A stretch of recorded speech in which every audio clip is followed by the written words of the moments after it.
C'est le troisième et dernier volet de notre trilogie sur l'axiologie. L'axiologie, vous vous en souvenez, c'est l'étude du bien et du mal des actes humains. Nous avons vu que tout le monde admet qu'il y a du bien et du mal dans les actes humains, ce qu'il n'y a pas chez les animaux. Quant à savoir pourquoi, comment et dans quel cas, c'est une autre histoire. Mais aujourd'hui, nous allons approfondir le volet pédagogique, c'est-à-dire qu'est-ce qu'il faut dire aux jeunes. Pendant des siècles, on a dit toujours la même chose, c'était le langage, la langue de bois, le langage unique.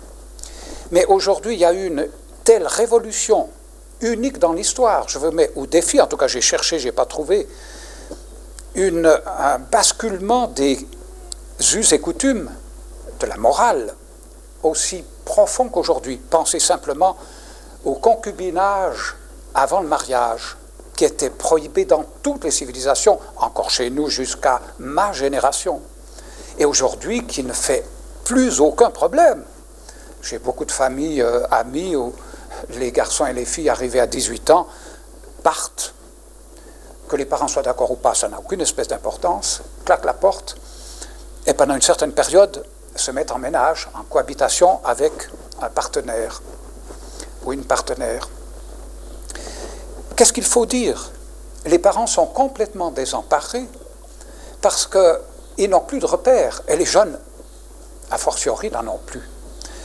Et c'est une situation qui est anxiogène, c'est-à-dire ça ne peut pas. C'est un mauvais service à leur rendre que de leur dire de mon temps on ne le faisait pas. Ça ne veut rien dire. Ça veut dire tout simplement que tout est relatif. On peut le faire aujourd'hui, de mon temps on ne le faisait pas. Je vous propose non pas de leur dire une formule, mais nous allons prendre comme fil directeur la phrase de Saint-Augustin que j'ai mise au tableau noir comme introduction en exergue à notre cours, ama et fac quod vis. Traduction, aime à l'impératif et fais ce que tu veux. Justement, il ne faut pas la donner parce qu'elle a une telle densité qu'elle peut amener les pires contradictions et les pires malentendus. C'est pourtant bien ce qu'il faut dire, on le verra à la fin, quand on l'aura comprise. C'est un peu comme si vous vouliez donner un médicament d'une densité, d'une concentration excessive qui fera l'effet contraire. Cette phrase, en tout cas, a deux équivoques dont on parlera. Le mot aimer et fais ce que tu veux. Mais pour la comprendre, je vais l'éclairer, ou plutôt la contredire apparemment, avec une autre phrase, très célèbre elle aussi, d'un contemporain de Saint-Augustin, donc IVe siècle. Je crois même qu'il avait une dizaine d'années plus jeune que lui, et il est mort, je crois aussi, à peu près une dizaine d'années avant lui. Son contemporain et son homologue, un docteur de l'Église qui s'appelle Saint Jérôme, Hieronymus, celui qui a traduit la Bible en latin, telle que nous la connaissons, la Vulgate, à partir du grec. C'était un savant extraordinaire, qui connaissait toutes les langues anciennes, et qui a lui aussi une certaine philosophie de l'amour. Il est moins spécialiste que Saint-Augustin. Et il dit une phrase à se faire dresser les cheveux sur la tête. Celui qui est très amoureux de sa femme commet un adultère. Cette phrase est absolument fabuleuse parce que on pourrait dire, mais comment un grand savant, si au courant de la linguistique et surtout de la sémantique, c'est-à-dire du sens des mots, particulièrement du latin, a pu commettre une bévue pareille. Parce que réfléchissons, prenons le mot adultère, je pense que vous le soupçonnez, le mot adultère vient du latin, et il signifie rigoureusement ad alterum, ce qui veut dire à l'autre, vers l'autre. Un adultère, c'est de sortir du binôme conjugal pour s'unir à quelqu'un d'autre, à quelqu'un d'étranger. Ad alterum, adultère. Alors, un homme très amoureux de sa femme ne commet justement pas un adultère. Eh bien, oui. C'est ce que nous allons essayer de comprendre. On est offusqué par cette phrase, qui paraît un contresens lingué de la langue. Et pourtant, on n'est pas offusqué quand on parle à propos de soi ou des autres d'aliénation. C'est le même mot. Aujourd'hui, depuis Freud, déjà, c'est pas lui qui l'a inventé, du reste, le concept d'aliénation, c'est Hegel, peu importe. Mais Freud l'a appliqué à la psychologie individuelle. Et être aliéné à quelque chose, subir une aliénation qui veut dire être autre que soi, donc subir la loi d'un autre, mais intérieur, bien sûr. Ça, tout le monde le comprend. Ça ne fait aucune difficulté. Eh bien, c'est la même chose. Si vous voulez être très amoureux de quelqu'un, c'est s'adresser à son aliénus, à lui, et non pas à ce qu'il est, mais à ce qu'il a, pour prendre le vocabulaire traditionnel que nous avons utilisé. Essayons de comprendre maintenant par des exemples concrets. Être très amoureux de quelqu'un, ce n'est pas l'aimer, puisqu'il n'est pas concerné. C'est s'adresser à son avoir. Je crois qu'un jeune comprendrait tout de suite que si un garçon était très amoureux d'une fille parce qu'elle a un avoir bancaire, elle subirait une humiliation, enfin, elle se sentirait rejetée. Elle dirait, bon, c'est pas moi qui l'aime, parce qu'évidemment, le jour où je perdrais ma fortune, ou si je ne l'avais pas, il ne m'aimerait pas. Je crois qu'il n'y a pas besoin de faire un dessin, c'est facile. Quand il s'agit de l'aliénation intérieure, c'est-à-dire qu'il ne s'agit pas d'une possession externe comme l'argent, mais de l'aliénus, c'est-à-dire de la nature, pour prononcer le mot qui nous sera aussi un fil directeur. Si l'amour s'adresse à ma nature, c'est-à-dire à mes qualités physiques, même morales, ce n'est pas encore moi qui suis concerné. C'est peut-être une amorce, évidemment, seulement il faudra la dépasser. Alors j'aimerais qu'on approfondisse 2 minutes ce concept d'aliénation, parce que, pour le remettre en mémoire, je crois que vraiment ça ne fait pas de difficulté pour beaucoup, mais essayez de prendre un exemple, le mieux ce serait de le prendre dans votre vie. Vous avez maintenant passé l'âge des illusions, vous seriez jeune, vous auriez 18 ou 20 ans, je ne vous le dirai pas parce que c'est trop difficile d'avoir cette lucidité par rapport à soi-même. On ne sait pas à quel point on est aliéné. Mais à partir de l'âge de la maturité, je crois que ce qui distingue un jeune de la maturité, c'est celui qui prend conscience de cette dichotomie, c'est-à-dire du fait qu'il gère une nature, une aliénation, plus ou moins bien. Le jeune, il est embriqué là-dedans, je ne crois pas qu'il ne le voit. C'est rare, du moins, qu'il le voit. Mais faites l'exercice suivant. Ou bien vous prenez un exemple pour vous, ce serait le mieux, mais si c'est trop difficile, prenez un exemple dans votre entourage, et il n'y a souvent pas besoin d'aller bien loin. Qu'est-ce qu'on remarque? Surtout, justement, à partir de l'âge adulte, c'est-à-dire quand on commence à aborder l'âge de la vérification de la vie, la vieillesse, à quel point on est surpris de voir que la psychologie de quelqu'un, sa personnalité, elle est faite de déterminisme, de mécanisme, de blocage, de manie, de phobie. C'est-à-dire, bon, ça passe inaperçu, on s'en accommode, on sait qu'il est revêche à telle situation, à tel goût, à telle couleur, à telle fleur, n'importe quoi, on peut prendre n'importe quoi, à tel mais. Il y a des gosses, des fois, qui se bloquent définitivement aux légumes, par exemple. On s'aperçoit que, quand on côtoie quelqu'un, ce serait mieux de le voir pour soi, à quel point on est fait de dépendance, même d'obsession, de refoulement, de cyclotimie, c'est-à-dire des hauts et des bas qu'on n'arrive pas très bien à contrôler, d'infantilisme. Ah oui, alors les infantilismes, on les voit très bien chez les autres. À partir de 50 ans, ça crève les yeux. À quel point quelqu'un qui n'a pas fait le ménage, évidemment s'il a fait le ménage, même s'il s'en est pas débarrassé, mais qu'il y surveille du coin de l'œil, c'est tout autre chose. Mais quelqu'un qui est absolument inconscient d'un infantilisme affectif, mais qui crève les yeux pour son entourage, surtout quand le prochain, justement, celui qu'il faut aimer malgré ses infantilismes, on le voit bien, une sorte de possessivité ou un négativisme, en résumé des routines, des ornières, à quel point on est prisonnier d'une énorme machinerie avec laquelle on fait des accommodations, dont on souffre, dont on demande, dans certains cas, mais qu'on supplie de nous délivrer. J'ai vu des gens aller demander à un psychologue ou psychiatre, mais vraiment de les délivrer de tels mécanismes qui les parasitent depuis l'enfance, dont ils souffrent, ils n'iraient pas de gaieté de cœur. Même s'ils n'y vont pas, il y a quelque chose en eux qui sent cette espèce d'ornière dans laquelle ils retombent et qui est une atteinte à leur liberté. Ça me fait toujours penser à cette image que vous avez certainement en mémoire des temps modernes de Charlie Chaplin, où à un moment donné, cette histoire de fou dans une usine complètement mécanisée où l'homme est à la service de la machine, à un moment donné, il passe dans la machine et puis on le retrouve dans une énorme combinaison de roues dentées et il file là à travers comme une anguille, comme un poisson, et puis il continue ses gestes mécaniques. C'est la situation de l'homme. On continue nos gestes mécaniques à réagir contre des déterminismes, des trucs, des combines qui nous parasitent, qui parasitent surtout l'entourage, qui s'en accommodent encore une fois parce qu'ils sont braves, parce que nous sommes braves les uns envers les autres, on se supporte, mais quand même qui sont des entraves à la liberté, à la vérité d'être. Alors cette image de Charlie Chaplin qui roule dans cette énorme histoire, pour moi c'est l'image d'un homme. Quand l'Évangile dit la libération, ce n'est pas la libération du système économique ou politique, ce n'est pas les Romains qui occupent la Palestine, ce qu'on a cru à l'époque.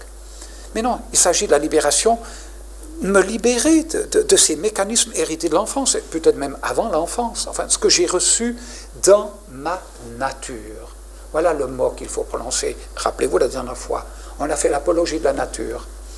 Quand un garçon veut séduire une fille, il lui dit « mais c'est naturel ». Elle devrait lui répondre « c'est la raison pour laquelle je ne le veux pas ». C'est du simple bon sens. Je suis prisonnier de ma nature.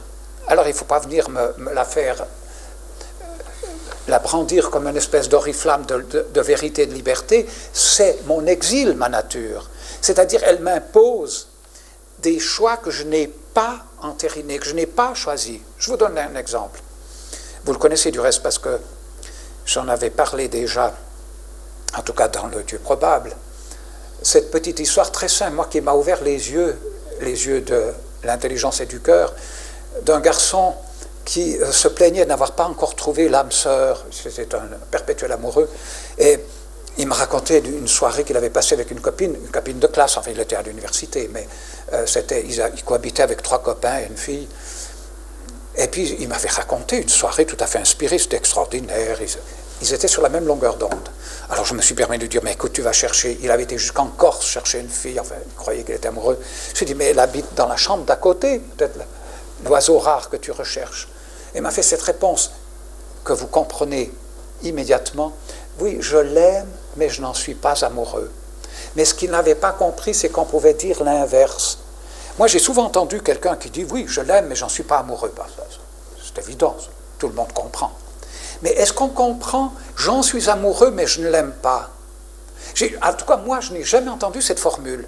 Et pourtant, on devrait la dire 99% des cas.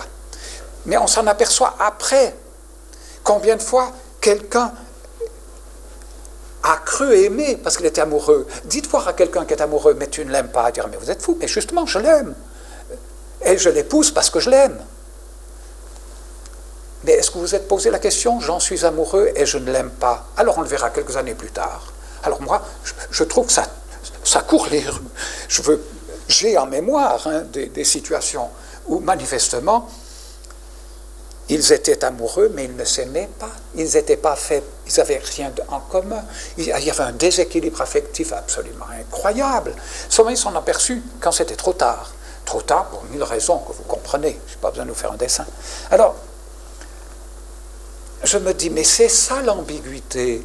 En fait, l'instinct amoureux, j'insiste sur le mot instinct, s'adresse à quoi? Ben d'abord, justement, à ces mécanismes. Il y a 2 mécanismes.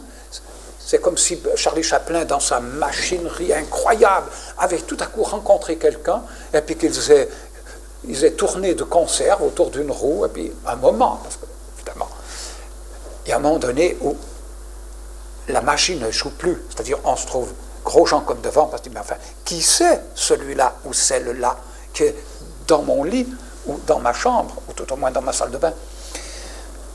Je voudrais vous donner quelques exemples de ça parce que c'est courant. Alors, je prends ma nourriture dans le journal du matin, puisque c'est la prière matinale du philosophe, comme disait Hegel. Du docteur Ruth, que nous avons souvent sollicité. Au début, j'étais très méfiant envers cette docteur Ruth. Je la trouvais bécasse, finalement. C'était tellement... Mais où elle a évolué, où c'est moi qui suis devenu plus indulgent, elle n'est pas aussi sotte que bien d'autres qui sévissent dans le même registre, des docteurs sexe, des docteurs sexologues. Quoique là, elle dit une bêtise, mais enfin, elle a au moins le mérite de soulever le problème. Voici ce qu'elle révèle d'une lettre qu'elle a reçue. Je pense que, oui, elle les reçoit quand même, c'est pas elle qui les fabrique. Enfin, j'espère.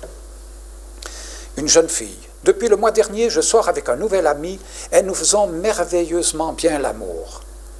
Hélas, je n'éprouve pas le moindre sentiment pour lui. Cela m'est déjà arrivé de vivre cela avant, tout comme la situation inverse d'ailleurs. J'étais passionnément amoureuse d'un garçon, mais notre relation au lit était désastreuse. Pourquoi? Non. La brave docteur Ruth lui répond, eh bien, choisissez quelqu'un d'autre que vous puissiez aimer, avec lequel ça marcherait sexuellement. Je dis, oui, elle n'y a absolument rien compris. On ne choisit pas, justement. Choisissez, mais évidemment, je vais à la Migros ou bien à l'innovation, au rayon supérieur, et puis je choisis un autre article. C'est n'y rien comprendre. Mais il ne reste pas moins que le témoignage de cette jeune femme est criant de vérité. Ou bien j'en suis amoureuse, c'est-à-dire je l'admire, je l'aime, et ça ne marche pas bien au lit. Ou bien ça marche bien au lit et je n'en suis pas amoureuse. Alors ça, mes 10 ans de confession, et puis les confessions non sacramentelles m'ont montré que c'est plus courant qu'on pourrait l'imaginer. Mais comment le comprendre? On aimerait tellement se faire réconcilier l'amour et la sexualité, c'est-à-dire mettre la sexualité au service d'un amour. Eh bien, c'est beaucoup plus difficile qu'on pourrait l'imaginer. On croit que c'est facile. Mais se trouver dans cette situation, alors ça, c'est beaucoup moins rare qu'on pourrait l'imaginer. Je veux, avant de vous répondre, vous donner un autre texte très différent. C'est celui de Philippe Solers. Peut-être connaissez-vous Philippe Solers. C'est vraiment pas un père de l'Église. Alors, point de vue moral, il est émancipé à un dernier degré. Il a une cohorte d'amoureuses dont il ne fait pas mystère, du reste. C'est la raison pour laquelle il a écrit un livre qui s'appelle Femme, avec S, bien sûr. Et j'ai trouvé tout à coup un passage, je ne l'ai pas lu avec beaucoup d'attention, parce que ce n'est pas tellement ma tasse de thé, quoique je respecte beaucoup cet homme qui est d'une intelligence et d'une culture assez extraordinaire. Il a épousé une psychiatre, à mon avis, qui est un petit peu siphonnée, mais ce n'est pas sa faute. Alors, voici ce qu'il dit. Voulez-vous, vous, mâles, nous les hommes, être pris au sérieux, faire le poids, être admiré, avoir une influence réelle, car la société tout entière aboite forcément le pas? Abstention, abstention. J'ai dit abstention, pas incapacité, bien sûr, mais elle sent d'instinct la chose. Tout l'article, je n'ai pas le temps de vous lire, reprend le même thème. Si vous pensez conquérir une femme par la voie royale, apparemment, de la sexualité, de la vie amoureuse, vous la perdrez certainement. Par contre, si vous voulez la garder, si vous voulez que cet amour, cette admiration, ce respect de l'un de l'autre, abstention, abstention. De la part de Philippe Solers, quand on connaît un peu l'homme, c'est tout à fait admirable, parce qu'on dit, alors celui-là, il ne triche pas. C'est pas qu'il est conditionné par une éducation judéo-chrétienne, c'est que vraiment, il a tiré sa morale de la vie. Alors, ce que j'aimerais vous montrer maintenant, c'est que on s'est mal engagé aujourd'hui, et on engage mal les jeunes avec nous, parce qu'on ne sait plus leur dire cela. Comment voulez-vous qu'on le dise? Étant donné qu'une histoire d'amour au cinéma qui ne finirait pas dans le lit, je vous ai dit que la dernière fois, qu'il y a un film actuellement qui vient de sortir, je n'ai pas le titre, mais je connais une actrice, c'est Michel Pfeiffer, avec un acteur très en vogue aussi, très beau, en fait, très séduisant, vous pourrez restituer vous-même, et le titre et l'acteur, qui vient de sortir. Et c'est l'histoire d'une jeune femme qui découvre une vocation de présentatrice à la télévision, et lui est un peu son mentor, qui la fabrique, enfin qui l'aide, et puis il y a une histoire d'amour évidemment entre les deux. Vous savez pourquoi le film n'a pas marché en Amérique? C'est un bide. Parce qu'il faut attendre 3 quarts d'heure avant qu'il soit dans le lit. C'est les sociologues qui le disent. Hein. Quand on a analysé l'échec, il y avait tout pour réussir. Le sujet était intéressant, il était d'actualité. Michel Pfeiffer est une des belles actrices d'Hollywood, et puis l'autre, le nom, je ne l'ai jamais su alors. Mais peu importe, c'est au box-office. Pourquoi ça n'a pas marché? Parce qu'il faut attendre trop longtemps avant la scène de l'amour. Il fallait la mettre dans le premier quart d'heure, ou je ne sais pas quoi. On est mal parti, c'est mal barré, parce que si c'est non pas dans la culture underground, c'est-à-dire alors parallèle qu'il y avait avant, alors il y avait toujours ça, une littérature un petit peu X, si vous voulez, mais si c'est au contraire dans le fil de la culture de notre époque, dans le bien penser et le bien vivre, si c'est que cette image-là, alors c'est mal parti, c'est mal barré. Alors nous allons prendre la voie inverse d'abord. Je vais essayer avec vous de faire l'apologie de la chasteté. La chasteté, au moins pendant un certain temps, ou même définitivement. C'est une notion, dans le moins qu'on puisse dire, elle est plus d'actualité, et puis les jeunes s'ouvriraient des yeux gros. Ils assimileraient ça à une infirmité, la chasteté. Ça n'a pas de sens. C'est une mutilation, volontaire ou accidentelle. Enfin, ça n'a pas de sens. Vous verrez que ça a beaucoup de sens. Et il faudrait savoir la présenter. On y est confronté de gré ou de force, si on veut être fidèle à soi-même et fidèle à un amour. Mais d'abord, je voudrais vous citer un texte que j'aime beaucoup, justement, qui va renverser la vapeur. Il y a eu la révolution incroyable, que je vous ai dit, dont je n'ai aucun répondant dans l'histoire humaine. Cette révolution, vous savez ce que ça veut dire révolution, hein? Ça veut dire culbute, hein? Culbute à 180 degrés. Dans l'histoire humaine, je ne connais pas de transformation aussi rapide et aussi radicale de nos mœurs et coutumes. Je vous dis encore une fois, la cohabitation avant le mariage, je ne connais pas de civilisation jusqu'à l'époque de vos pères et mères. Et après, c'est fini. Tous mes neveux et nièces cohabitent avant le mariage. Alors lui, ce texte, il est de André Mauroy. André Mauroy, début du siècle, c'était un historien, je ne crois pas qu'on le lise encore beaucoup aujourd'hui, souvent on le confond avec Mauriac du reste, ce qui n'a rien à voir. Il a écrit un livre qui a fait un peu son succès, qui s'appelle Climat, il a fait quelques livres un peu historiques, mais je tire ce texte d'un ouvrage qui s'appelle Nouveau discours du docteur O'Grady. Bon. Je simplifie, il dit ceci. Il essaye d'imaginer, écrit en 1948, donc il écrit ce texte en 1948, ce qui va se passer en 68. Là, il n'a pas visé assez longtemps. 20 ans, ça lui paraissait beaucoup. Non, mettons le double, ou même 30 ans de plus, ou 40 ans de plus. En 1968, mettons en 1998 ou 96, on découvrira qu'en contrariant l'instinct de pudeur par un retour artificiel à une vie tout animale et de nature, on créait chez l'homme des refoulements de pudeur aussi pénibles et aussi dangereux que l'avaient été les refoulements du désir. Dans une vue prophétique assez extraordinaire, vous verrez qu'elle est vraie. Il dit, au train où on va, en 48, vous savez, ce n'était pas encore gravissime, hein? C'était encore les grands-pères.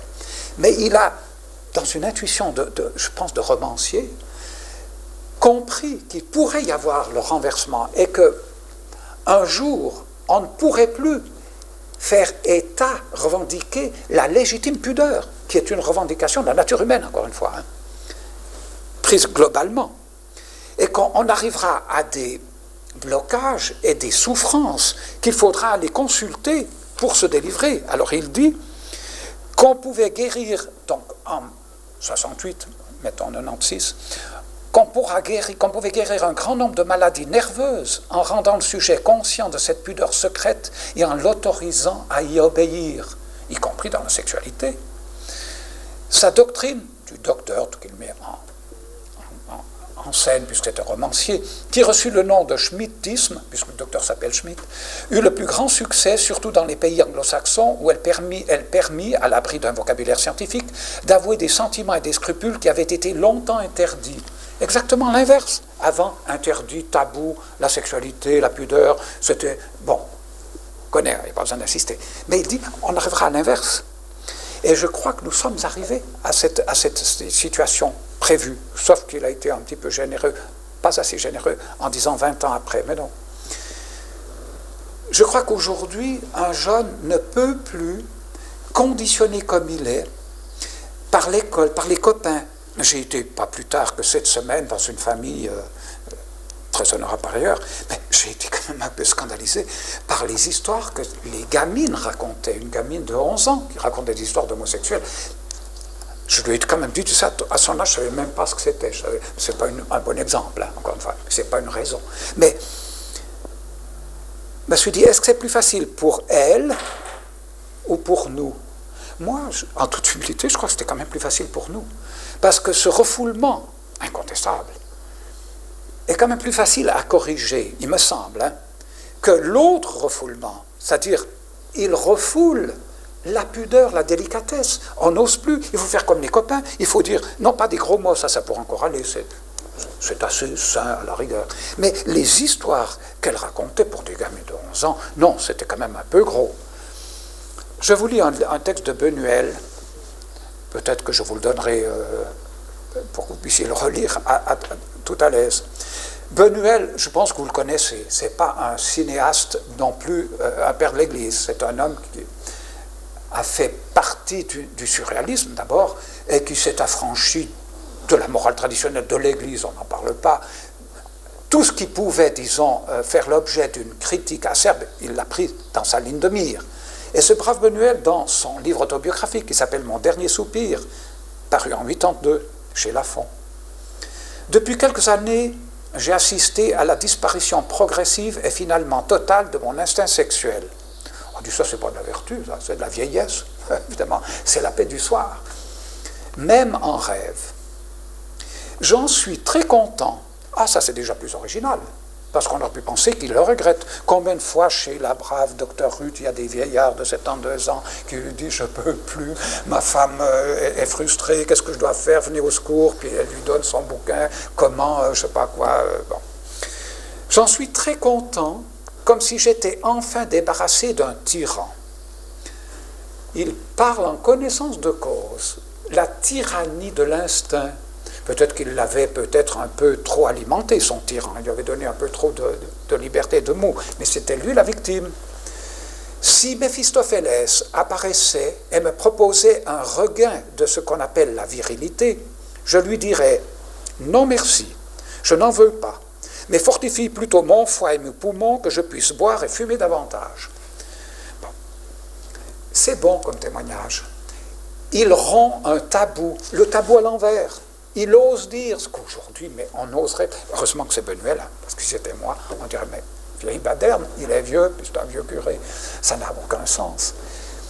Je suis content que ce soit Benuel. Je l'ai donné, moi, ce texte, je l'ai polycopié plusieurs fois, et je l'ai donné à des gens qui se posaient des questions de savoir, confrontés à une difficulté passagère ou durable. Je leur dis, écoutez, ne vous braquez pas.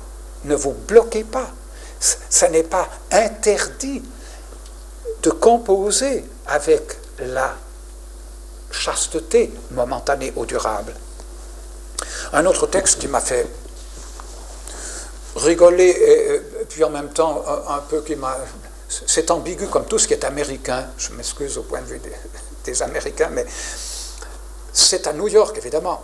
Un millionnaire new-yorkais a décidé d'offrir 1 000 $, donc ça fait 1400 francs suisses, je pense, aux écolières de 3 quartiers de New York qui entendent rester vierges jusqu'à 19 ans. J'ai lu, dit-il, qu'il y a 40 000 filles de moins de 15 ans enceintes aux États-Unis, c'est une tragédie, a déclaré M. John Napoléon Lacorte, qui s'appelle, 78 ans, assureur à la retraite. Bon. C'est du folklore un peu, mais j'ai quand même trouvé assez significatif que d'abord la presse, en effet, État, sans se moquer, C'est déjà quelque chose, parce qu'on m'a dit, mais où sommes-nous? Ben oui, on est à New York, on est en Amérique. Et c'est maladroit, c'est américain, où tout se monnaie, y compris la vertu. Mais laissons de côté ce côté Coca-Cola de l'opération. Je trouve qu'on renoue quand même avec une vérité humaine. C'est pas criminel, ça n'est pas un handicap irréparable d'être vierge à 19 ans. C'est quand même incroyable qu'il faille le dire, parce qu'avant, évidemment, c'était le crime de ne pas l'être. Vous imaginez, demandez à vos mères.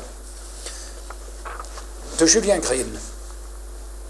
Ce que j'ai contre la vie de plaisir, là c'est déjà un peu plus profond. Évidemment, Julien Green, il sait de quoi il parle, c'est un romancier alors, qui n'est pas un rigolo, c'est pas... Ce que j'ai contre la vie de plaisir, il la connaît, c'est qu'elle tue dans l'homme la faculté d'aimer. Ah, ama et fac quod vis. Ah, petit indice déjà. La formule n'était pas aussi simple qu'on aurait pu le croire. Hein. Rien n'est froid comme l'homme de plaisir. Cela ne se voit qu'à la longue, parce que chez la jeunesse, il y a cet éternel malentendu sur le désir et l'amour. Désir et l'amour. Que l'on prend l'un pour l'autre. Ah, évidemment. L'amour n'est pas nécessairement lié au désir. Il le dépasse sans cesse. J'aime bien l'expression. Il ne le contredit pas. Il ne le refoule pas. Et ça, c'est le mot qu'il fallait dire. Il le dépasse sans cesse. Ça n'a jamais totalement fait. Ça n'est pas définitif, comme une chose qu'on renvoie. Mais l'amour ne court pas les rues. C'est là précisément ce qu'il ne fait jamais. Ça, c'est joli comme formule. Un autre texte, moi je les prends, ma foi, à tout venant. Hein. La contre-révolution sexuelle. La révolution sexuelle, on sait ce que c'est. C'est lorsqu'on s'est débarrassé des tabous. Mais maintenant, on fait le contraire. C'est une grande étayire, non, pas une étayire, c'est une propagandiste de la libération féminine anglo-saxonne, qui s'appelle Germaine Greer, G-R-E-E-R, peut-être l'avez-vous entendu, ou je ne sais pas quoi. Je ne vous lis pas tout l'article, mais elle a complètement viré sa cutie. Après avoir prôné, on l'a fait longtemps après en France, c'est Simone de Beauvoir qui a repris le relais, mais ça a commencé en Amérique et en Angleterre. Les civilisations anglo-saxonnes, de ce point de vue-là, sont souvent beaucoup plus, dans ce domaine, beaucoup plus outrancières que les Latins. Les Latins sont beaucoup plus pudiques, ils sont pas meilleurs, si vous voulez, mais je pense qu'ils ont cette possibilité d'abord de se confesser, ce qui est beaucoup plus libérateur qu'on l'imagine. Enfin, peu importe. Toujours est-il qu'elle dit, ce sont ces qualités qui avaient assuré le succès en 1971 de la femme eunuque. Elle avait parlé de la femme qui était eunuque, c'est-à-dire qui n'avait pas droit au plaisir, qui était encore l'objet sexuel de l'homme et qui était sa bobonne. Où elle prônait la liberté sexuelle et considérait que les moyens contraceptifs, pilules et autres étaient autant de passeports pour cette libération. Or, elle a fichu un trouble dans tous les mouvements féministes, parce que ce texte a déjà 10 ans. Donc, à l'époque où les féministes étaient alors extrêmement hargneuses, il ne fallait pas toucher à leurs acquis et à leur doctrine. Alors, elle dit simplement ceci. Elle pense qu'il n'en est rien, que les femmes désormais font l'amour comme elles boivent de l'eau, tout simplement parce qu'on leur a instillé l'eau courante à la maison. C'est-à-dire c'est de nouveau le même système. Elles le font parce qu'il faut le faire, parce qu'on dit qu'il faut le faire. Je ne dis pas qu'elles ne peuvent pas le faire, je dis simplement qu'il y a un snobisme à l'envers. L'orgasme, selon elle, est quelque chose de banal, ennuyeux et sans intérêt, contrairement à ce que prédisait, dit-elle, le grand blabla des années 60. Elle exagère probablement. Comme toujours, quand on se convertit, difficile d'être in medio stat virtus, où on passe d'un excès à l'autre. Mais laissons-la dire, puisque c'est elle qui le dit. Comme on objecte que les jeunes, eux, ont des désirs et que ces solutions paraissent bien un peu hors de propos, elle rétorque. Quand ils me posent la question, je leur réponds, ne faites surtout pas l'amour tant que cela n'est pas irrésistible. Retenez-vous tant que cela ne vous est pas insupportable. Alors ça, je ne le dirais pas. Je trouve ça c'est pas... Bon, on comprend, mais je dirais pas quelque chose d'aussi négatif fait de l'amour que quand ça devient irrésistible. Non, je pense qu'il y a une bien meilleure raison que nous élaborons. Nous arrivons au texte, c'est pas encore Ama et Fat Kodvis, la liberté sexuelle au pilori. Bon, c'est la même chose, c'est un article sur l'ouvrage de Germaine Greer. Par contre, alors ici, je trouve assez étonnant de la part de Fernandez, que vous connaissez peut-être, c'est un critique littéraire homosexuel de son propre aveu et qui n'en fait pas mystère et qui la vit sereinement, semble-t-il, son homosexualité, comme tous les grands artistes, enfin, sitôt qu'on est reconnu, qu'on passe à la télévision, on peut avouer son homosexualité aujourd'hui.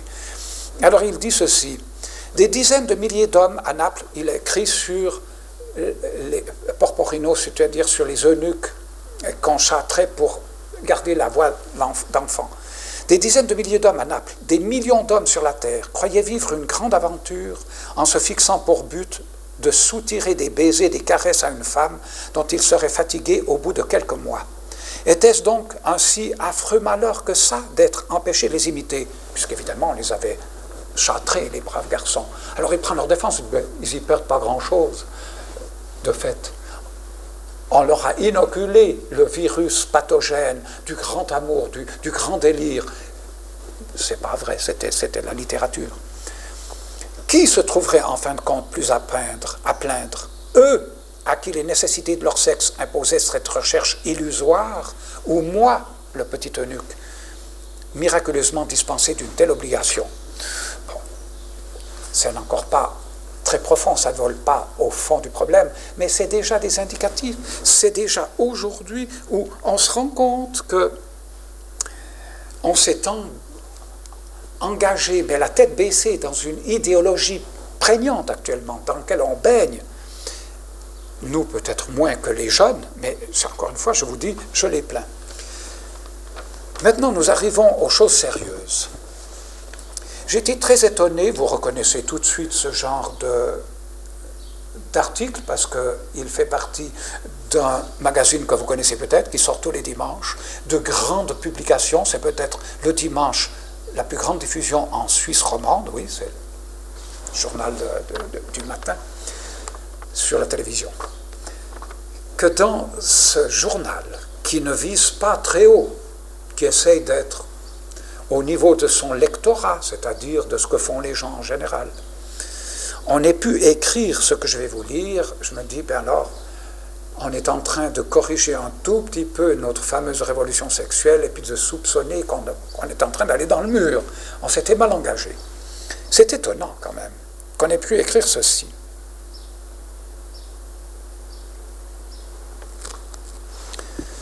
Les vrais amants comprennent cela. Ils savent que l'événement merveilleux qui les avait transportés et comblés a disparu.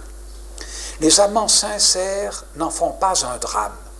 Ils sont pleins de gratitude l'un pour l'autre, alors que l'effervescence, le grand amour, d'habitude on recommence. Il n'y a qu'à regarder ce que font les artistes, les acteurs, les stars de cinéma. Une fois que ça s'est évaporé, ça fait quoi 6 mois et puis 3 ans pour la procédure de divorce.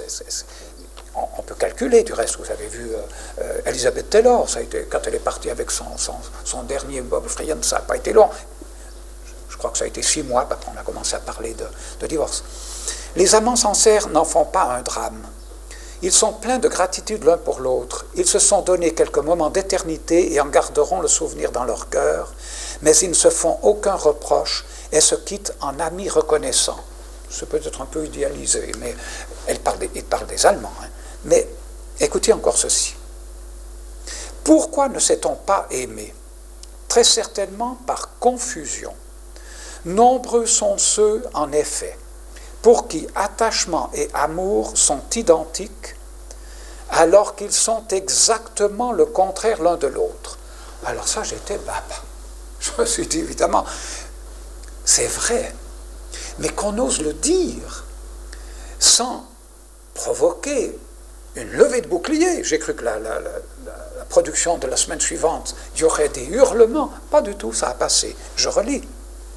Nombreux sont en effet ceux pour qui attachement et amour sont identiques. Je l'aime, j'en suis très attaché. Je l'aime, je suis très attaché. alors qu'ils sont exactement le contraire l'un de l'autre. Dépendre de quelqu'un n'est pas de l'amour, pas plus que l'idéaliser et attendre de lui qu'il fasse notre bonheur. Personne d'autre que soi n'en est responsable du bonheur. Là, on est en pleine spiritualité. Dans le journal du dimanche, je me dis, bon, ne désespérons pas trop de notre époque. Hein. La grande vérité de l'amour est son caractère inconditionnel. C'est inconditionnel, l'amour. Ce n'est pas sujet... Au départ, oui. C'est conditionné au départ. Et comment? On ne choisit pas de tomber amoureux. Mais si on reste fidèle, malgré tout, malgré l'extinction des feux, alors on débouche sur le véritable amour. Accepter l'autre tel qu'il est sans jamais tenter de le changer. Un autre texte aussi, c'est bientôt fini, il n'y en a plus beaucoup. Ce qui est d'une femme que vous connaissez peut-être, c'est Marie-Anne Barbet, qui a longtemps écrit dans les journaux aussi à grande diffusion de Suisse romande. C'était la psychologue de service, avec du bon sens, mais alors, libération de la femme, c'était de nouveau là, les trompettes de la libération sexuelle. On a toujours dit, les hommes ne pensent qu'à ça et les femmes préfèrent la tendresse. Ensuite, on a pensé qu'il fallait arranger ça pour que les couples s'entendent mieux et durent plus longtemps. On s'est donc mis, moi la première, à découvrir, à étudier, à vanter la sexualité féminine, à faire de dire aux femmes qu'elles pouvaient aussi penser à ça. C'était sans doute une bonne idée. Alors bon, elle explique qu'elle s'est complètement gourée. Elle finit l'article, je ne peux pas tout vous le lire. Mais l'idée m'est quand même venue qu'à force de vouloir nous libérer, nous nous sommes peut-être alignés trop vite, nous autres femmes, sur le modèle sexuel masculin, et sans que l'effort inverse soit vraiment tenté par les hommes. Ah oui, ça c'est toujours la femme qui doit imiter l'homme, c'est pas l'homme qui imite la femme. Du reste, c'est la preuve qu'elle a tort d'imiter l'homme. Du reste, les psys nous y ont aidés en nous affirmant tranquillement que la génitalité est la preuve et l'aboutissement de la maturité psychosexuelle. C'était une belle bêtise. Qui d'entre nous oserait, après ça, affirmer qu'elle préfère être simplement bien contre un homme? Mais si, et si c'était vrai? Donc c'est de nouveau ce refoulement de la pudeur. On n'ose plus le dire aujourd'hui. On n'ose plus dire que c'est pas la baise, mais que si ça marche au lit, tout marche. C'est le critère. Je dis non, non. Bon, la révolution sexuelle agonise faute de militants, je pense que ça revient un peu au même. Le câlin avant tout, il n'y a qu'à lire le titre, je ne pense pas qu'il y ait de plongée dans l'âme humaine très profonde. Par contre, cette fois-ci, nous attaquons les choses sérieuses. Il a paru il y a quelques années, je n'ai pas la date, mais enfin c'est pas vieux, vous le connaissez, vous vous rappelez, le catéchisme de l'Église catholique, un renouveau du catéchisme, qui a été un succès de librairie, mais absolument incroyable, du reste, succès surprenant, le grand public se l'arrache. Il était pourtant destiné aux gens d'église. Or, chez Payot, en une journée, la pile disparaissait dans toutes les librairies. On avait du mal, du reste, à suivre. Il raconte l'histoire de ce livre. C'est pas ça qui m'intéresse. Ce qui m'intéresse, c'est d'une part l'incroyable succès de librairie de ce texte officiel de l'Église, vendu en France, traduit dans toutes les langues, et le désaccord des catholiques, des chrétiens par rapport à ce catéchisme. Les Suisses, pas d'accord. Ils auraient pu mettre les catholiques, parce que ce n'est pas seulement les Suisses, il faut aller voir en France. Le nouveau catéchisme condamne les relations sexuelles avant le mariage, comme on avait toujours fait. Hein. Êtes-vous d'accord ou pas d'accord sur ce point? 92,6% des catholiques ne sont pas d'accord. Alors je me dis, alors là, il y a problème. Si 92,6% des catholiques, c'est quand même l'Église, un peu, il n'y a pas que ça, mais il y a quand même, l'Église, c'est quand même aussi les laïcs, laos tuteu, laïc veut dire le peuple de Dieu. C'est la chair, c'est le sang de l'Église. Ce n'est pas sa hiérarchie, bien sûr. Mais si entre la hiérarchie et le laos tuteu, le peuple de Dieu, il y a un tel divorce, alors il faut faire attention, il faut se dire, où s'est-on trompé? Eh bien, je pense qu'on s'est trompé dans le fait de la formulation. Je pense, et c'est là que je retrouve saint Augustin, ama et facod vis. Je trouve ridicule et même coupable de la part des hommes d'Église, pas l'Église, qui en l'occurrence est trahie, parce que saint Augustin fait aussi partie de l'Église.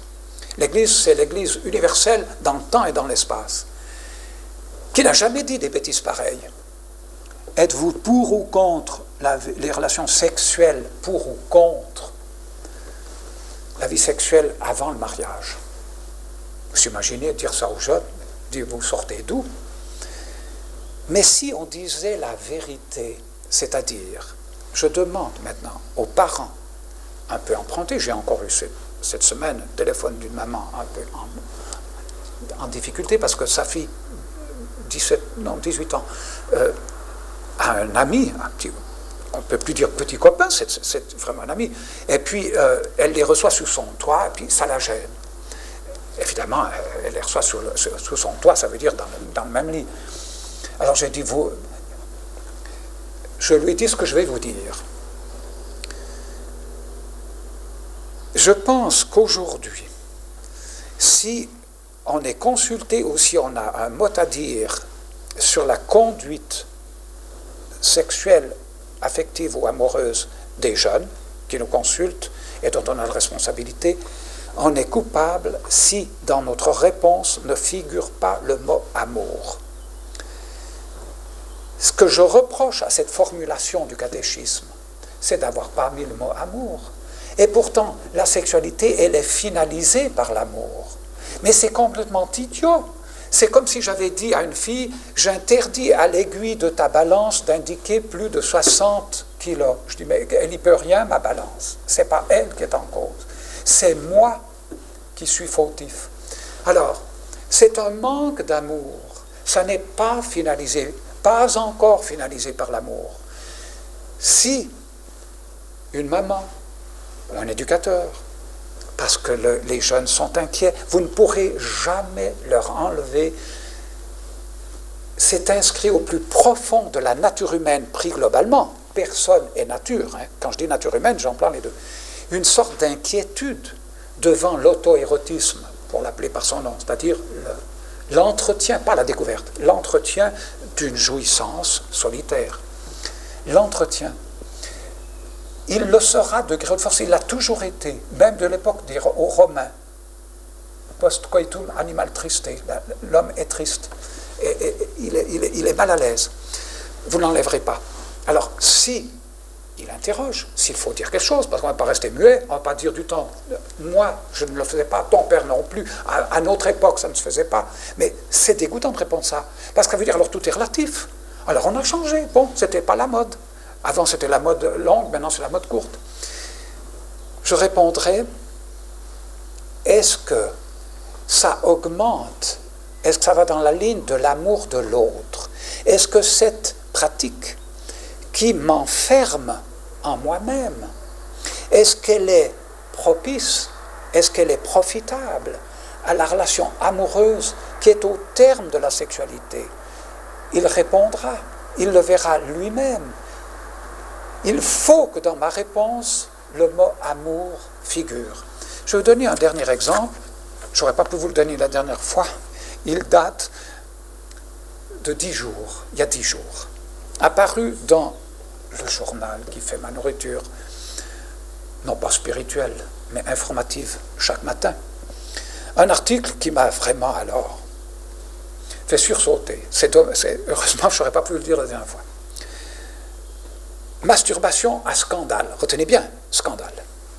Le travail d'une écolière sera examiné par le gouvernement. Un député s'en est ému.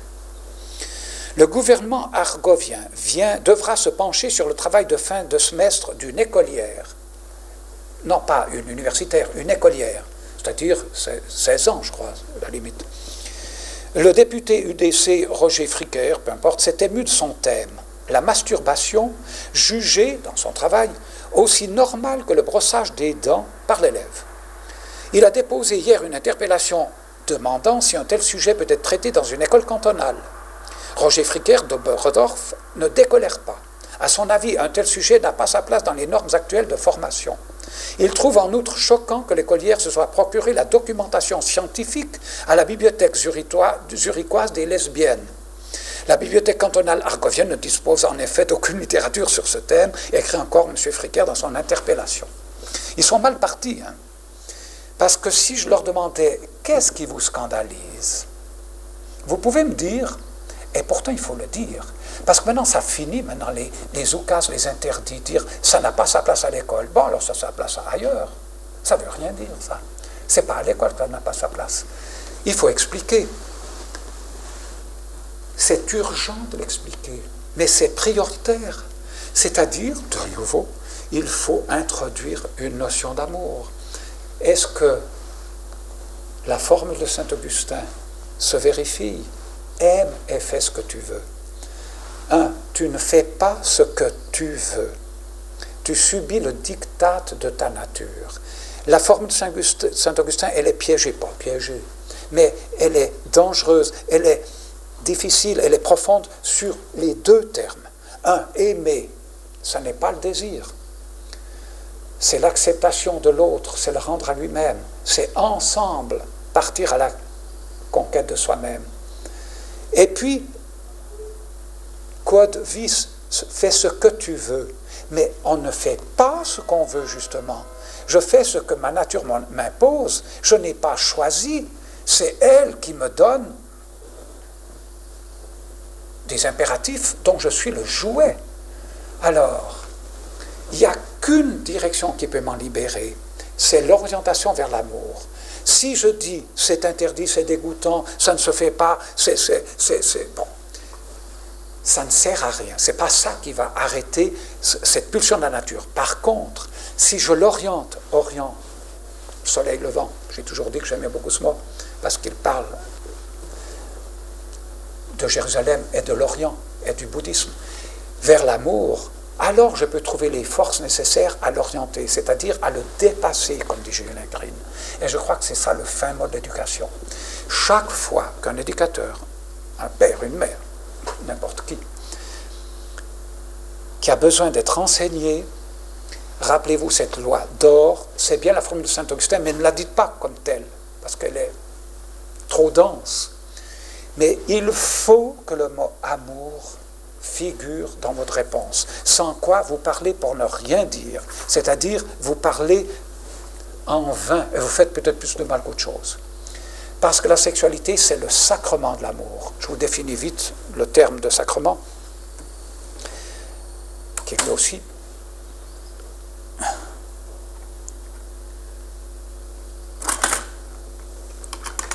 je veux quand même vite finir, hein, parce que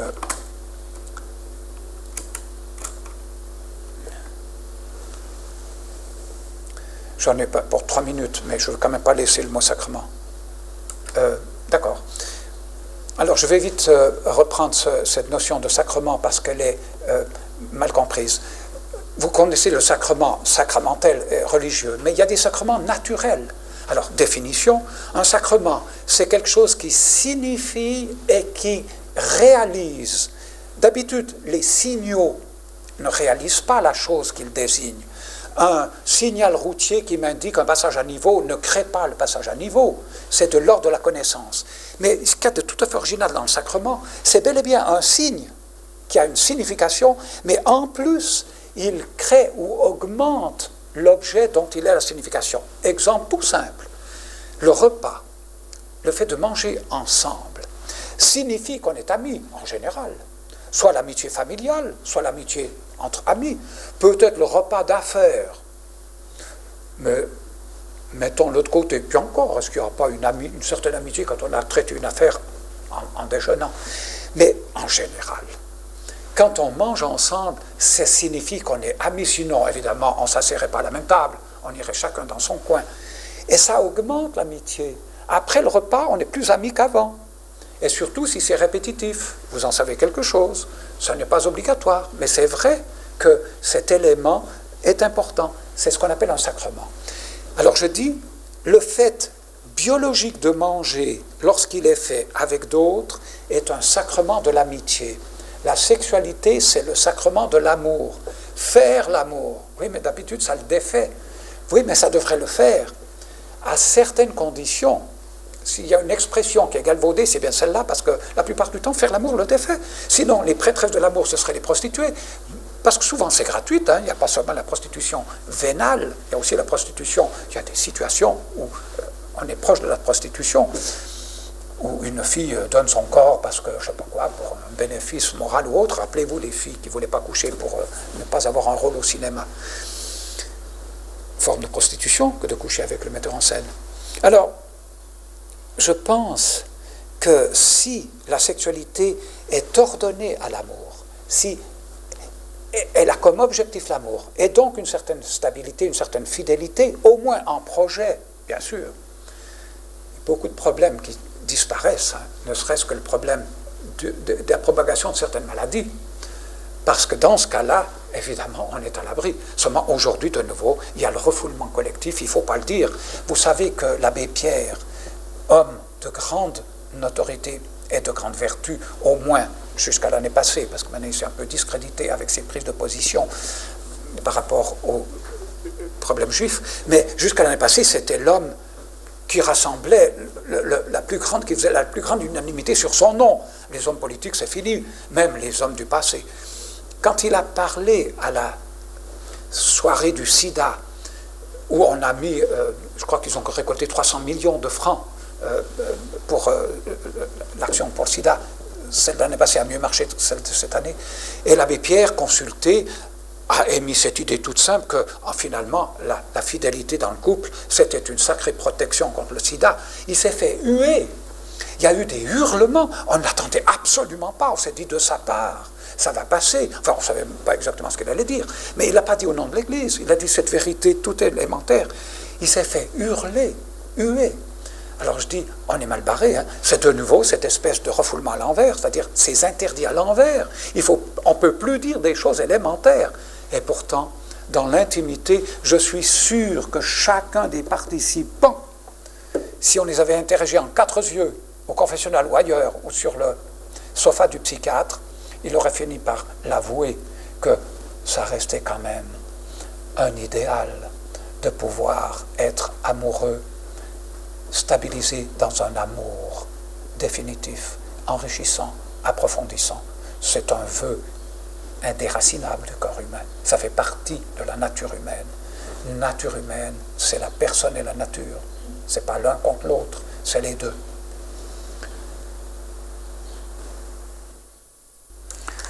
Pour conclure cette longue analyse, ce voyage au pays de l'amour, que pouvons-nous faire de mieux que de lire ensemble mon trésor de guerre? Je l'ai constitué, c'est l'œuvre d'une vie. Elles ne sont pas de moi, rassurez-vous. Mais je ne pouvais pas lire une pensée un peu profonde sur l'amour sans la noter. Alors je les ai collectées et j'en ai fait une sorte de petite synthèse qui s'appelle « L'amour, sa vie, sa mort et sa résurrection ». Bien sûr qu'au départ, c'est la passion, c'est le désir, et ensuite c'est l'amour véritable. Il ne faut pas penser qu'on puisse d'emblée accéder à l'amour vrai. Il faut monnayer, il faudra partir de ce tremplin que donne la nature au sens limité. Alors nous allons les lire. Chaque fois que je les lis, je suis émerveillé de la profondeur, de l'originalité, l'humanité de ces phrases qui viennent de tous les horizons, anciens, modernes, Orient, Occident, et qui nous révèlent une profondeur humaine insoupçonnée. Alors tout simplement, je veux les lire avec vous. Si on n'a pas le temps de finir, eh bien, vous les lirez chez vous. Et puis, je donnerai quelques petits commentaires. La première, elle est de Ingmar Bergman. Vous connaissez peut-être le grand cinéaste suédois ou norvégien, qui, par ailleurs, a fait un film qui s'appelle « Chronique de l'amour conjugal », je crois, en 6 épisodes pour la télévision. On en a fait une version abrégée pour le cinéma et c'est dommage. C'est quelque chose d'absolument fabuleux. C'est dommage, c'est en noir-blanc, peut-être ça ne passera plus, mais si vous trouvez quelque part ce film ou cette série télévisée, Chronique de l'amour conjugal, je crois, c'est quelque chose de fou, de magique. Un couple qui se déchire au départ, après quelques années de mariage, avec une violence que j'ai rarement vue, et qui réinvente l'amour, mais très long, ça ne fait pas du premier coup, et qui, au terme de cette évolution sur plusieurs années, se retrouve avec l'innocence, la candeur, mais pas naïve alors. Un nouvel amour, le nouvel amour, à la fin, comme deux collégiens, ils se donnent rendez-vous dans une petite cabane. Après, évidemment, c'est déchiré, séparé, enfin, envoyé tout à la figure. Alors, c'est lui qui a cette phrase merveilleuse, « En amour, nous sommes tous des analphabètes. » C'est-à-dire, nous ne savons pas décrypter le message de l'amour. Nous voyons désir et nous lisons amour. Erreur. Nous sommes des analphabètes. De Saint-Augustin, on retrouve ce grand sage. Deux amours ont construit deux cités. Mais évidemment, il y a deux amours. L'amour de soi qui va jusqu'au mépris de l'autre, l'amour de l'autre qui va jusqu'au mépris de soi. Dans d'autres langues, on a deux mots. On avait Eros et Agapé en grec. En français, hélas, on dit « j'aime le chocolat et j'aime ma patrie ». Dans les deux cas, on parle d'amour. Mais aimer le chocolat, c'est le chocolat qui est détruit. Aimer ma patrie, c'est moi qui offre ma vie pour lui, qui suis détruit. C'est quand même pas la même chose. Alors dans l'amour humain, un homme qui dit « je t'aime » à une femme, c'est lequel? L'amour du chocolat ou l'amour de la patrie? Ben, les deux, ou de l'un à l'autre. Au départ, évidemment, il y a chocolat, c'est-à-dire il y a désir, il y a appétit, appétit sexuel. Et puis j'espère qu'avec une longue maturation, non sans souffrance, il faut les mettre en compte dans le bail. De Gurdjieff, vous connaissez peut-être Gurdjieff, il y a un film qui est apparu à partir d'un de ses livres, Vie des hommes remarquables, qui est un grand sage, un sage laïque, comme on en a en Orient. Il y a deux sortes d'amour. Je ne sais pas s'il a lu Saint-Augustin, il n'a peut-être pas lu Saint-Augustin, il l'a lu dans le cœur humain, c'est encore mieux. Il y a deux sortes d'amour. Si vous aimez quand ça aime, vous avez vu, ça, il est entre guillemets. Le ça, c'est la nature, justement. C'est l'inconscient, c'est le conscient. C'est sous cette machinerie qui fait que tout à coup, je rencontre quelqu'un, ça fait tilt, ou ça fait le contraire des fois. Hein. Il y a une antipathie immédiate. C'est idiot, parce que je ne suis pas libre. Alors, si vous aimez quand ça aime en vous, le ça, cela ne dépend pas de vous. Il n'y a aucun mérite à cela. C'est ce que nous appelons un amour d'esclave, évidemment, puisque je suis mené par le bout du nez. Vous aimez même quand vous ne devriez pas aimer. Ah oui, alors ça arrive souvent. On aime quand on ne devrait pas aimer. On n'est pas libre. Un homme de 40 ans, sa femme, il l'aime encore, et puis il rencontre une petite jeunette qui est sa secrétaire. Il ne devrait pas, mais il aime. Ça ne dépend pas de lui. S'il pouvait choisir, ben, il aimerait sa femme. Il continuerait à être amoureux de sa femme. C'est d'autant plus facile qu'elle est déjà dans son lit, tandis que la petite jeunette, peut-être qu'elle fait des chichis. Les circonstances vous font aimer mécaniquement. Tout est dit là-dedans. Il y a conflit entre la personne et la nature. Nathalie de Laborde. Je suis bien malheureuse. Aussitôt que j'en aime un, il s'en trouve un autre qui me plaît davantage. Oui, évidemment. C'est bien malheureux, oui. Mais c'est plus fréquent qu'on imagine. Sitôt que la réalisation concrète, et dans le mot concret, je mets tout ce qu'il peut y avoir de limitatif, de buté, de concret, tandis que le rêve. Alors, j'en aime un concrètement, et s'en trouve un que j'aime davantage, parce qu'alors je peux projeter, je peux rêver, et il me paraît de nouveau idéal. Alors, je l'ai complété par une phrase de Proust. Non, la première n'est pas de Proust. J'aime et je suis aimé. Ce serait le paradis s'il s'agissait de la même personne. C'est délicieux, ça. Je ne me rappelle plus qui c'est qui a dit ça. J'aime et je suis aimé, ce serait le paradis s'il s'agissait de la même personne. Et combien de fois c'est l'enfer parce qu'il ne s'agit pas de la même personne. J'aime et je suis aimé, oui, mais j'en aime une autre, et puis je suis aimé par une troisième. S'il s'agissait de la même, j'aimerais et elle m'aime. Ah non. Et puis Proust, celui qui aime n'est pas aimé. C'est un tout petit peu sévère, mais moins faux qu'on imagine. Rappelez-vous cette phrase, l'amour c'est comme votre ombre, suivez-la, elle vous fuit, fuyez-la, elle vous suit. Il n'y a rien de tel, c'est ce que disait Philippe Solers du reste, que de tomber amoureux de quelqu'un, peut-être dans un bref temps, il y aura réciprocité, mais il y aura toujours un des deux qui décroche. Celui qui aime n'est pas aimé, c'est terrible. De Micheline Dax, vous voyez qu'on prend son bien partout, quoi. C'est une grande actrice, enfin une actrice très bon cru. Je considère l'amour comme une maladie. C'est une sorte de virus. Quand on est atteint, ce n'est plus la peine de discuter. C'est superbe et catastrophique. Voilà l'ambiguïté de l'amour humain. C'est superbe et catastrophique. C'est un malheur. Les Grecs le disaient du reste, le fatum, l'ananké, c'est-à-dire quelqu'un, du jour au lendemain, vous empêche de vivre, me crucifie, Avant, j'étais heureux, je pouvais vivre, et tout à coup, il m'obsède. Obsédé, il fait le siège de mon esprit. Ob, contre, cédé, cession, obsession, c'est-à-dire la station assise. Il est assis devant ma porte. Et du reste, il y a des cas où une amoureuse ou un amoureux se met assis devant la porte de son amoureux jusqu'à ce qu'il sorte.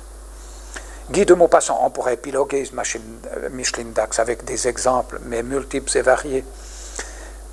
De Guy de Maupassant. Pour moi, un homme amoureux est rayé du nombre des vivants. Il devient idiot, pas seulement idiot, mais dangereux. Ils me sont suspects comme un chien enragé qui peut avoir des crises. Il a raison de mettre l'homme, parce que je pense que la femme, c'est différent. Une femme amoureuse, peut-être que vous me direz que je suis un peu subjectif, mais j'ai l'impression qu'il y a quelque chose de pathétique. Et c'est valorisant du reste. Mais un homme amoureux m'a toujours paru idiot, c'est vrai. Quand il est vraiment, qu'il a le coup de maillet, hein, c'est vraiment il peut faire des conneries. Vraiment, il est pitoyable. Tandis que la femme, j'ai l'impression, c'est comme une femme qui pleure, c'est beau. Un homme qui pleure, c'est difficile à admettre, à moins qu'il le fasse avec beaucoup de discrétion et beaucoup de retenue. Il y a comme ça une complémentarité. Un homme saoul, c'est assez pathétique, c'est assez beau, enfin beau. On a pu faire un personnage de roman, puisqu'il est dans Le Petit Prince de Saint-Exupéry. Une femme saoule, c'est pas possible.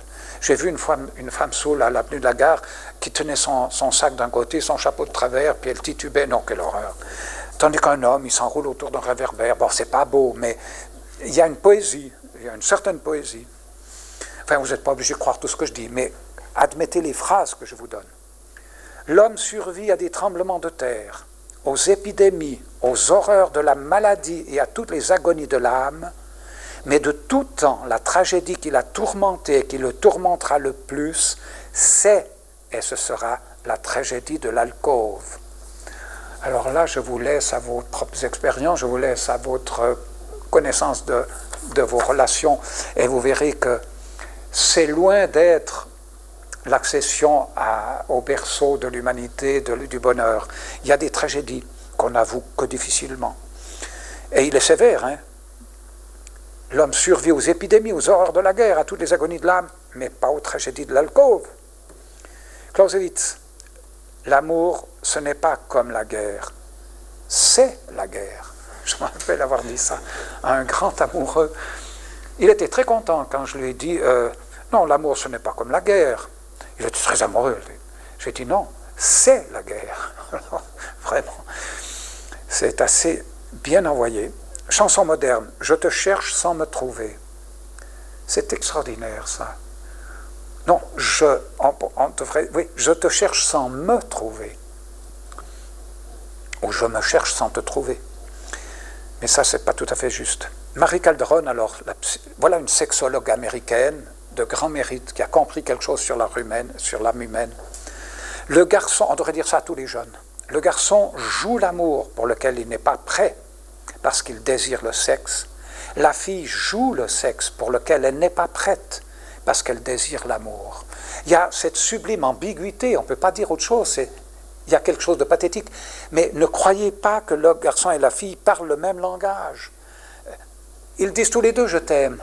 La fille fera les concessions, en tout cas la première fois. Après, peut-être ce sera un peu différent. Mais au départ, elle accorde quelque chose parce qu'elle désire autre chose. Et le garçon joue quelque chose parce qu'il désire autre chose. C'est peut-être pour ça que ça fonctionne, j'en sais rien.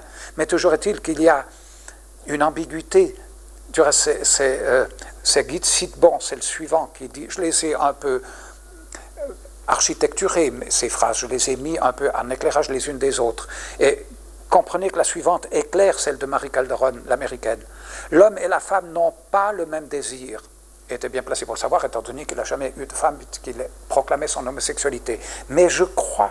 Non, je me trompe, excusez-moi, je le confonds avec quelqu'un d'autre. Non, Guy de Sidbon savait de quoi il parlait. L'homme et la femme n'ont pas le même désir.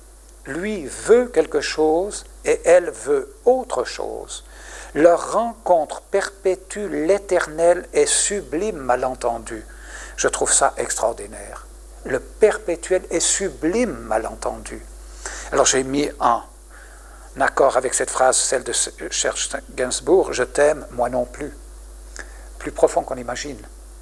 Il y a un « je t'aime » qui veut dire « je ne t'aime pas ». J'aime ce que tu as, je te refuse toi. Tu ne m'accordes pas ce que tu as. C'est comme le garçon qui est amoureux d'une fille qui est millionnaire.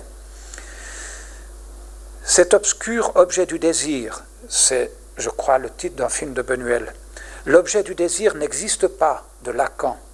Il n'y a pas de rapport sexuel, de Lacan, le psychiatre français. Rapport souligné, c'est-à-dire de vrais rapports sexuels. L'amour est toujours pas encore, ou toujours de Jacques Lacan. Il y a quelque chose d'inachevé, il y a quelque chose qui est toujours en tension. Peut-être qu'au départ c'est dynamique, c'est bon. Mais il faut savoir qu'à un moment donné, il ne faut plus céder à cette illusion, il faut que l'amour devienne, oui, c'est aujourd'hui qu'on s'aime, et non pas demain ou quand ça ira mieux. Ronsard. Amour, je prends congé de ta menteuse école, où j'ai perdu l'esprit, la raison et le sens. Sublime. De Julien Green, l'homme qui aime a perdu son âme, sa psyché, pas l'âme spirituelle, encore que celle-ci est enveilleuse. Mais c'est vrai qu'il est asservi, il est aliéné. Quand il s'agit de passion, bien sûr. De Jung, les relations affectives sont des relations de désir et d'exigence, alourdies par des contraintes et des servitudes. On attend quelque chose de l'autre, ce par quoi cet autre et soi-même perdent leur liberté. Rappelez-vous vos jeunes années, quand vous étiez éperdument amoureux, à quel point on perd sa liberté, à quel point on attend. On ne peut pas être heureux quand il s'agit de l'amour-passion, bien sûr. C'est contradictoire. Mais si on veut y rester fidèle, l'amour s'épurera avec une certaine mort suivie d'une résurrection. Pour moi, le maître mot, c'est la fidélité. Ça peut commencer à l'envers, peu importe. Fidélité. Je l'ai aimée, elle m'a aimé, elle m'a désiré. Bon, d'accord. Eh bien, on continuera. Vous me direz, mais si on n'était pas fait pour rester ensemble. Et peut-être qu'au-delà d'une incompatibilité peut-être plus superficielle qu'on l'imagine, il y aura quelque chose d'encore plus complémentaire. Mystère, hein? J'en suis amoureux, mais je ne l'aime pas, disions-nous tout à l'heure. De Marguerite Duras, vous voyez qu'elle n'a pas dit des bêtises. Nul amour ne tient lieu d'amour. C'est vrai. On a un appétit d'aimer qu'aucun amour ne remplira. De Arnaud Desjardins, tant que je t'aime signifie aime-moi, aucun mariage heureux ni durable n'est possible. Un peu sévère, mais l'expérience semble nous le confirmer. De Paul Valéry, un grand amour, malheur insigne. De Colette, l'écrivain, quant à l'amour au sens courant, ce n'est pas un sentiment honorable. Et de Marguerite Yourcenar, l'amour est un châtiment. Nous sommes punis de n'avoir pas su rester seuls. C'est un peu sévère, mais il y a un fond de vérité. Et maintenant, la deuxième partie, c'est alors le bel amour. Il est plus difficile d'en parler, bien sûr, parce que c'est de l'ordre d'une expérience ineffable. La passion aussi, mais la passion est tellement répandue. C'est comme la grippe. Tout le monde sait de quoi on parle, à moins qu'on soit un eunuque, puis encore. Mais le bel amour, c'est de l'ordre de l'inexprimable. Alors, essayons quand même de voir ceux qui en ont parlé. L'amour, c'est beaucoup plus que l'amour. Ça laisse la porte ouverte. Ça dépasse la passion. C'est Julien Green tout à l'heure qui disait dépasser, dépassement. Et non pas refoulement, et non pas négation. Paul Valéry, aimer, c'est pouvoir être faible ensemble. C'est très vrai. Tant qu'il y a ce besoin que l'autre, que je puisse l'admirer, que je puisse le vénérer, au début, bien sûr. Mais si j'accepte que tout à coup il s'avère faible comme je le suis, et que on claudique l'un avec l'autre sans se le reprocher, en s'aidant mutuellement, pas dupe de nos mutuelles faiblesses, alors là on est sur la bonne voie. Ce chemin claudiquant va dans la bonne direction. D'Eric Fromm, aimer l'autre, c'est le rendre à lui-même. Ça paraît un peu très altruiste, ça paraît un peu désincarné, ça paraît un peu intellectuel si vous voulez, mais au terme, se faire ce don mutuel et d'entrer dans le mystère de l'autre en le restituant à lui-même. Au terme, je dis, au départ, ce n'est pas possible. Mais si c'est le terme qu'on s'est assigné, mais alors c'est infini, ça ouvre sur l'indéfini. Alberoni, dont on parlait tout à l'heure, personne ne tombe amoureux s'il est, même partiellement, satisfait de ce qu'il a et de ce qu'il est. Réfléchissez bien à ça, et c'est profondément vrai. Que diriez-vous d'un homme qui vous paraît arriver à une certaine sérénité, à une certaine réconciliation avec lui-même et les autres, et tout à coup qui tombe amoureux, qui vous dit « je suis follement amoureux ». On dirait « mais tiens, il y a quelque chose qui ne joue pas, il y a quelque chose que je n'ai pas comprise ».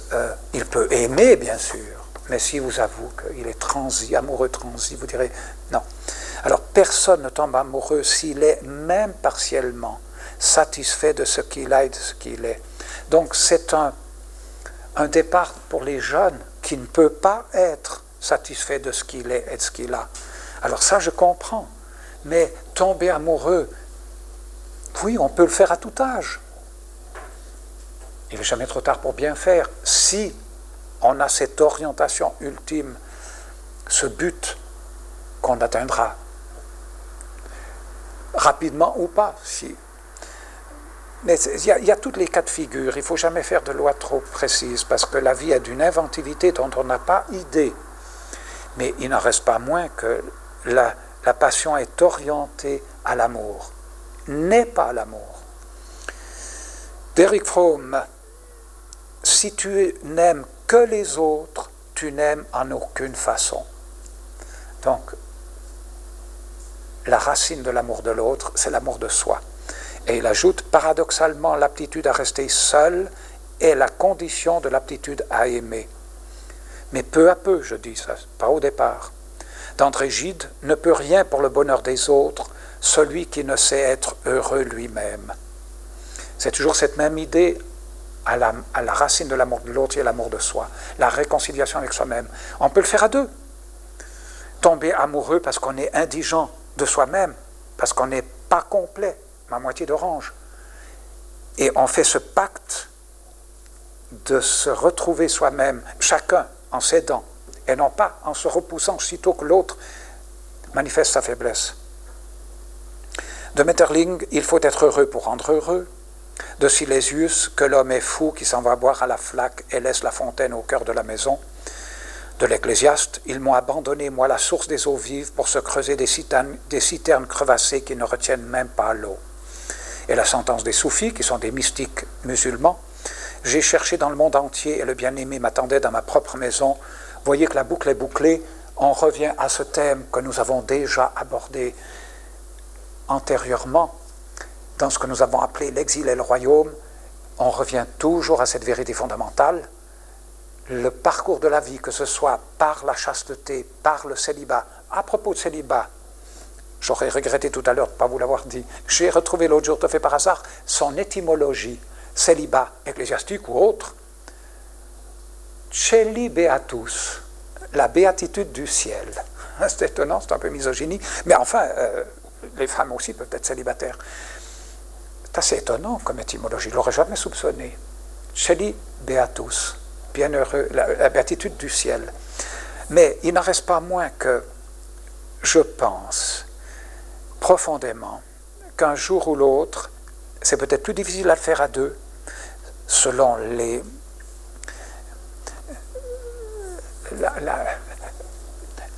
comment est-ce qu'on appelle la vérité commune, enfin la vérité que tout le monde prolifère.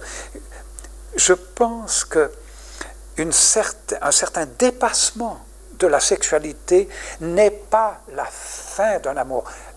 Tous ces articles qu'on voit avec ces sexologues qui essayent de raillagardir un amour qui est en train de s'éteindre, en leur recommandant de se satisfaire autrement, manuellement ou autre, ça me met mal à l'aise. Et pourquoi ne pas leur dire que l'amour peut dépasser? Si on leur disait que c'est possible, au moins, peut-être qu'ils ne l'accepteraient pas. Mais au moins qu'on le dise, puisqu'avant, on nous reproche de ne pas avoir dit qu'il y avait une certaine possibilité d'assumer sa sexualité sereinement, parce qu'on la refoulait, qu'on ne refoule pas le contraire maintenant, parce que ce serait quand même un peu fort. Qu'on dit, mais non, on peut très bien dans un couple, sans se reprocher, parce qu'il y en a souvent un des deux qui écrit, à partir de 60 ans, mon mari n'a plus la vérité qu'il avait, qu'est-ce que je dois faire, je suis désemparé, il m'aime plus, ou je sais pas quoi, ou bien c'est le mari, ma femme n'en a plus envie. Alors on a dit, ben, faites tout seul, vous avez des instruments, tout ça. Je dis, mais c'est pitoyable, mais je m'imagine, mais pourquoi pas? On peut aussi dire, mais écoutez, il y a encore la possibilité d'aimer sans passer par cette médiation de la sexualité. Au moins qu'on le dise, parce que c'est vrai. Plus personne n'ose le dire aujourd'hui, on le passerait pourquoi. J'ai noté d'autre part 2, 3 phrases qui sont complémentaires de celles que je viens de vous donner, parce que il me semble qu'il est nécessaire de compléter. Il y en a une que j'adore qui dit ceci, c'est de Paul Valéry. J'aimerais beaucoup lui laisser le dernier mot. Ça m'a fait beaucoup rire. Après avoir fait l'amour, le premier qui parle dit une bêtise.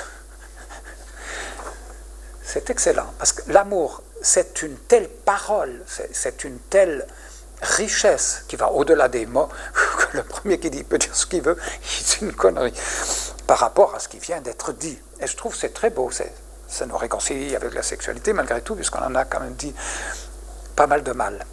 J'ai encore quelques phrases que je n'ai pas pu mettre dans la feuille parce qu'elle était déjà imprimée. La cause de la plupart de nos troubles, de nos maladies et du mal-être, on pourrait dire c'est le refoulement de la sexualité, c'est parce que je n'ai pas osé, parce que quand j'étais petit on m'a dit que c'était mal. La cause de la plupart de nos troubles, de nos maladies et du mal-être est dans le refoulement de l'être essentiel. Le refoulement de la pudeur, de l'être essentiel. Dans l'ombre est emprisonnée notre vraie personne, celle qui n'a plus voix au chapitre aujourd'hui. Notre essentiel, prisonnier de notre être existentiel. Voilà ce qu'on pourrait dire, à la place de dire la personne et la nature, l'être essentiel et l'être existentiel. On comprend, l'être existentiel, c'est ce personnage fait de chair et d'esprit. L'être essentiel, c'est au-delà. Il est emprisonné. Aujourd'hui, il est prisonnier. Avant, il était peut-être plus libre, justement, parce que on fustigeait un peu mieux Frère Anne, et on ne lui laissait pas quand même la bride sur le cou. Maintenant, on lui a laissé la bride sur le cou, mais on est perdu. D'un moine bouddhiste, le but de nous tous en tant qu'êtres humains, c'est de sortir de la roue d'existence qui est simplement la souffrance. Et de Georges Bataille, si l'union de deux amants est l'effet de la passion, elle appelle la mort, le désir de meurtre ou de suicide. Il savait de quoi il parlait parce que c'est un pornographe de Bonalois, enfin de derrière les fagots. J'aurais voulu finir sur la phrase de Paul Valéry, parce qu'elle est joyeuse, elle est pleine d'humour. Après avoir fait l'amour, le premier qui parle dit une bêtise. J'aimerais ne rien avoir à ajouter, et pourtant rien n'a été dit d'essentiel. Mais il faut conclure. Alors, je vous laisserai sur ces phrases à méditer. Nous prendrons un autre cycle la prochaine fois. Nous avons terminé ces 3 volets intitulés « L'axiologie, le bien et le mal », dans ce domaine tellement délicat, tellement difficile qu'est celui de la sexualité.